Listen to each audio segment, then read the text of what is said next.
تمہارے لیے لکی دنیا سے لڑ جائے گا تمہیں پانے کے لیے۔ میری روح کو، جسم کو، دل کو، دھڑکنوں کو صرف تمہاری ضرورت ہے۔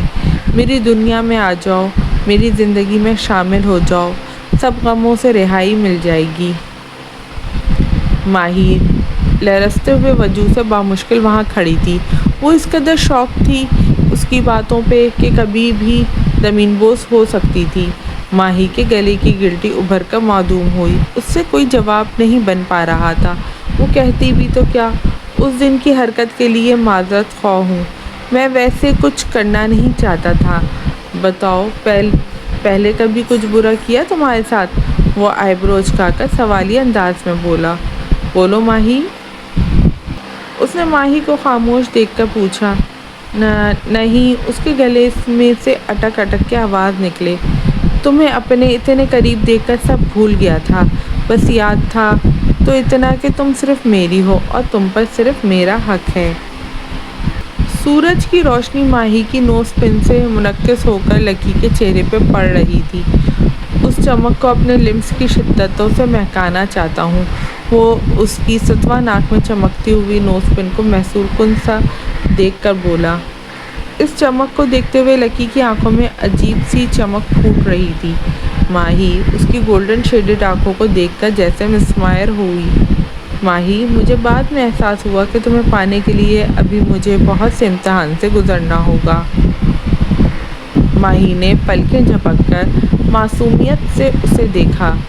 ہماری شادی ہو جائے گی تو ہمارے درمیان حائل سب دوریاں، یہ فاصلے مٹ جائیں گے۔ وہ اپنے اور اس کے درمیان فاصلے کی طرف اشارہ کرتے ہوئے بولا۔ جب تم میرے نام سے جانی جاؤ گی، پھر کسی کو تمہارا تمسخر اڑانے کا موقع نہیں ملے گا۔ ابھی شاید وہ کچھ اور بھی کہتا۔ ماہی اس کی بولتی نگاہوں سے نظریں چرائیں، پھر اپنا ہاتھ اس کے گرفت سے آزاد کرواتے ہوئے بنا پلٹ کر دیکھے تیز قدموں سے وہاں سے بھاگ گئی۔ اس کی پری اس کی نظروں کے سامنے تھی، اس کے اتنے پاس کہ وہ ہاتھ بڑھا کر اسے چھو سکتا تھا۔ وہ سلیپنگ بیوٹی بنے اس وقت ہوش و خروش سے بیگانہ تھی۔ اس کے کھلے بال تکیے پہ بکھرے ہوئے تھے۔ اس کے بالوں کو دیکھتے ہی ایک پچھلا گزرا ہوا منظر اس کی آنکھوں کے سامنے لہرایا۔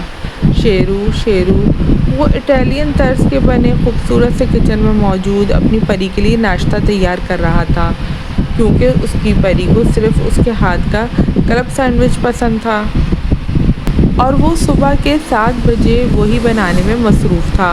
دروازے سے پری کی آواز سن کر اس کی طرف متوجہ ہوا۔ کیا بات ہے پری؟ اس نے نرمی سے پوچھا۔ شیرو، دیکھو نا، میرے بال ہی نہیں بن رہے، پلیز بنا دو، وہ فرمائشی انداز میں بولی۔ فادیہ خالہ سے کروا لو پری، میں تمہارے لیے سینڈوچ بنا رہا ہوں۔ اس نے اپنے ہاتھ تیزی سے چلاتے ہوئے اسے جواب دیا۔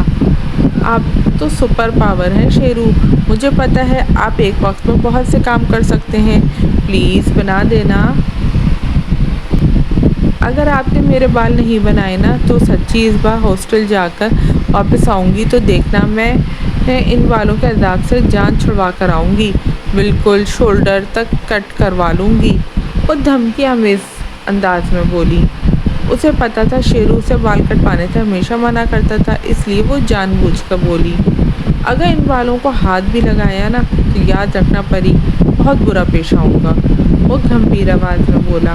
پھر اس کے ہاتھ سے برش لے کر نرمی سے اس کے بالوں میں پھیرنے لگا، انہیں سمیٹ کر پونی ٹیل بنائی جو پری کی پشت پر لہرانے لگی۔ ویسے مجھے یہ بتاؤ، ہاسٹل میں تمہارے بال کون بناتا ہے؟ یہاں آ کر میرا دماغ کھاتی ہو؟ ہاں تو خود ہی بناتی ہوں، اب یہاں اتنی دیر بعد آتی ہوں، اتنا حق تو میرا آپ پر بنتا ہے نا، وہ اس کی مغرور ناک کو اپنے پوروں سے چھو کر مسکراتے ہوئے بولی اور اس کے ہاتھ سے برش لے کر بھاگ گئی۔ وہ تعصب سے سر ہلانے لگا۔ اس سے پہلے کہ کوئی اس تک پہنچنے میں کامیاب ہو جاتا، اس نے اپنا سارا سامان سمیٹا اور اسے بستر سے اٹھانا چاہا۔ جیسے ہی اس کی گردن میں ہاتھ ڈالا اسے اٹھانے کے لیے، اسے پری کی گردن کی جلد پہ کچھ چبھتا ہوا محسوس ہوا۔ اس نے بے ہوش پری کو کمر میں ہاتھ ڈال کر اٹھایا، پھر انگلی اس کی گردن کی ہڈی سے نچلے حصے میں سلا کر اس چبھتی ہوئی چیز کو محسوس کیا۔ پل بھر ہی لگا اسے سارا ماجرا سمجھنے میں۔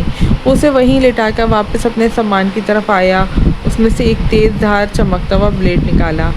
میں جانتا ہوں پری، اپنی پری کو خود اپنے ہاتھوں سے تکلیف دینے لگا ہوں، مگر یہ ضروری ہے، ورنہ بعد میں ہم دونوں کو تکلیف ہوگی۔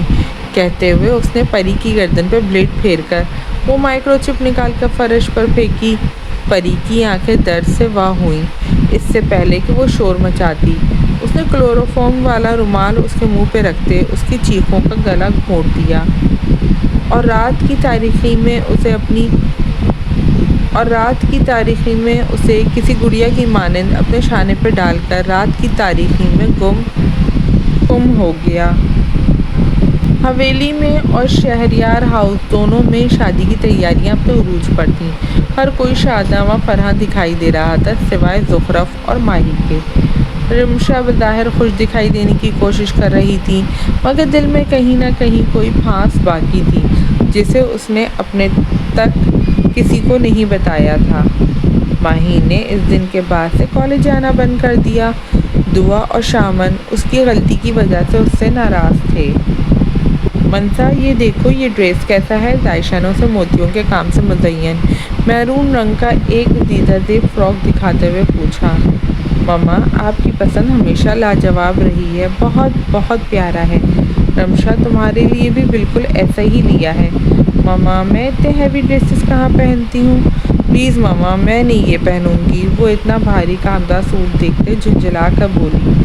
رمشا بیٹا، اچھا لگے گا تم پہ، ویسے بھی تمہاری بہن کی شادی ہے، اتنا تو چلتا ہے۔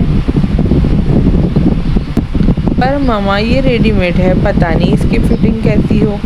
اچھا رکھ لو، بارات پہ پہن لینا۔ جی ٹھیک ہے مما، اس نے سر جھکا کر مان لیا، حالانکہ دل تو نہیں تھا اسے پہننے کا، مگر اپنی ماما کی بات مزید ٹالنے کی جرات نہیں کر سکتی تھی۔ آیت نے اپنی نیند سے بوجھل آنکھیں کھول کر سامنے لگی دیوار گیر کلاک پر نظر ڈالی جو صبح کے 8 بجا رہی تھی۔ اف، اتنا وقت ہو گیا، نہ جانے سب باہر کیا سوچیں گے۔ اس نے پریشان کن تاثرات سمیت سریت سے اٹھنا چاہا، لیکن مومن کی بھاری ٹانگ اپنے اوپر محسوس کرتے فوراً ذہن میں جھماکا ہوا، اور رات کے اس پل اس کی آنکھوں کے سامنے گھومنے لگے۔ اس کے لبوں پہ ایک شرمیلی سی مسکان نے بسیرا کیا۔ آیت کے پہلو مومن کی آنکھیں موندے سو رہا تھا، اس کی چہرے پہ گہرا سکون کا رنگ تھا۔ آیت نے مومن کی ٹانگ اٹھا کر پیچھے کرنی چاہی، مگر اس کا وزن اتنا زیادہ تھا کہ وہ اپنی کوشش میں ناکام ہو گئی۔ مومن، وقت کا احساس کرتے آیت نے مومن کے شانے سے جھنجھوڑ کر اٹھانا چاہا، مگر دوسری طرف وہ اپنی حالت سے ٹس سے مس نہ ہوا۔ وہ تو ایسے گدھے گھوڑے بیچ کر سویا تھا جیسے اٹھنے کا ارادہ ہی نہ ہو۔ مومن پلیز، اب کی بار آیت نے اسے نہ اٹھتے دیکھ پہلے کی منت کی، مگر پھر تنگ آ کر اس نے غصے سے اس کے بازو پہ زور سے چٹکی بھر دی۔ اس کی سرخی مائل آنکھیں ایک دم کھلیں اور وہ تھوڑا سا سیدھا ہوا۔ اس سے پہلے کہ وہ آیت سے بدلہ لیتا، وہ بھاگ کر واش روم میں بند ہو گئی۔ مومن اس کی پھرتی دیکھ کر ہنسنے لگا، پھر اٹھ کر وارڈروب کی طرف بڑھ گیا۔ اپنے ہینگ کیے گئے کپڑوں میں سے ایک سوٹ نکالا۔ آج اس نے ہاسٹل جا کر اپنی حاضری لگوانی تھی۔ تقریباً 10 منٹ بعد وہ خوشبوؤں میں نہائی ہوئی فریش ہو کر باہر آئی۔ اپنی طرف مومن کے بڑھتے ہوئے قدموں اور اس کی نظروں میں چھپی شرارت کے مفہوم کو وہ بخوبی بھاپ گئی۔ آیت نے نفی میں سر ہلایا۔ مومن مدھم سا مسکرا کر واش روم میں بند ہو گیا۔ آیت آئینے کے سامنے کھڑی ہوتے اپنے بالوں کو برش سے سلجھا رہی تھی کہ مومن باہر آیا۔ آیت کے بالوں سے گرتی ہوئی اور اس کی مانند پانی بوندیں اس کے دل کا قرار لوٹ رہی تھیں۔ مومن نے قریب آتے ہی اس کے نم بالوں کو شانے کے ایک طرف کرتے ہوئے اس کی سراہی دار نازک سی گردن پہ اپنے لب رکھے۔ مومن، ہمیں پہلے ہی دیر ہو گئی ہے، آیت نے اپنے گرد اس کے پیچھے سے واہ کی گئی باہوں کے حلقے سے کسمساتے ہوئے کہا۔ اس کی مونچھوں کی چبھن سے محسوس کرتے آیت کے بدن میں سنسنی سی دوڑ گئی۔ یار، ابھی تک گولڈن نائٹ بھی منانے نہیں دی، نیند کا بہانہ بنا کر اب اس سے بھی روکو گی؟ مومن نے شکوہ کناں نگاہوں سے دیکھ کر کہا۔ مومن، باہر سب کیا سوچیں گے؟